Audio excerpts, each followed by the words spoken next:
The old woman and the world gone mad. The dark night in the village always smelled of smoke and old apples, but this night was different. Not a single dog barked, not a single rooster crowed. The air stood still, as if the world had forgotten how to move. In the house at the edge of the village lived the old woman. No one knew her real name. Everyone simply called her the old woman. She was ancient, bony, with hands like branches. She walked slowly, but it always seemed she arrived faster than she should have. They said she once had a family, but now it was only her and her garden. And her garden didn't grow potatoes or carrots, it grew things. Clocks sprouted from the soil, doorknobs pushed their way up like mushrooms, and sometimes eyes blinked at passers-by from beneath the black dirt.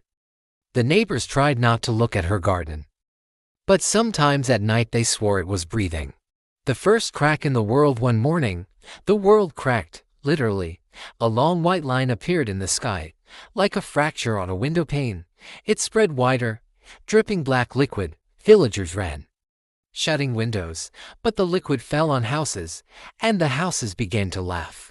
Old Man Petro's house, for example, opened its windows like a mouth and cackled until it collapsed into splinters. Petro himself laughed so loudly that his body split in half. The old woman stepped outside, glanced at the sky, and calmly went to her garden, the garden that knows no death. Something was moving in her soil. Potato tubers opened their mouths, trying to speak, but only hissed. Carrots tore themselves out of the ground and began to dance. The old woman raised her rusty hoe and dragged it across the earth, and everything went silent. Then she whispered, "The time has come, absurd guests." From the crack in the sky came strange beings. They had human bodies but heads made of objects. One had a flickering lamp for a skull, another a door that opened and slammed shut. The third had a mirror for a face, but it didn't reflect people. Instead, it showed enormous mouths, many-legged shadows, and endless eyes staring back. They marched through the village, and everything they touched changed. A cow became a wardrobe with eyes. A will turned into a throat, screaming. The old woman went out to meet them. "You're late," she said. The world upside down, and then it began. The earth flipped over. Literally, people fell into the sky while houses, trees, and rivers floated upward. But instead of crashing down, everything just hung there. Gravity no longer belonged to the world. Children floated, laughing, until the black crack swallowed them whole. Adults clawed at the ground, but the soil repelled them like a magnet. The old woman stood perfectly still, as if this had all been her plan. The absurd feast. She gathered the creatures in her yard. They sat around a large table, covered with a white tablecloth made of skin. On the plates wasn't food, but dreams. They could scoop them up with spoons and eat them. One guest slurped a dream of the sea, and salt water poured from his mouth. Another devoured a dream of death and collapsed dead on the table, only to rise again and continue eating.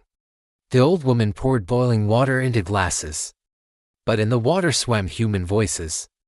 They cried for help, screamed, sang, yet the guests drank them like tea. The end of reason. The surviving villagers gathered by the church. They prayed, but the icons on the walls shifted into their own faces. Those faces began singing a song backwards. People covered their ears, but the song echoed inside their skulls. Some went mad, clawing at their own skin to rip the sound out. Meanwhile, the old woman planted a new row in her garden. She buried small black seeds. When they sprouted, wrong copies of the dead rose up. Some lacked mouths, some had wings instead of arms, and some were simply empty husks. The old woman smiled. The final crack. The world split completely. The village was gone. Only the old woman, her garden, and the object-headed guests remained. They danced among the rows as the sky poured downward like a black river. And then the old woman said, "Well then, let it all begin again," and she sowed her own teeth into the soil. The end.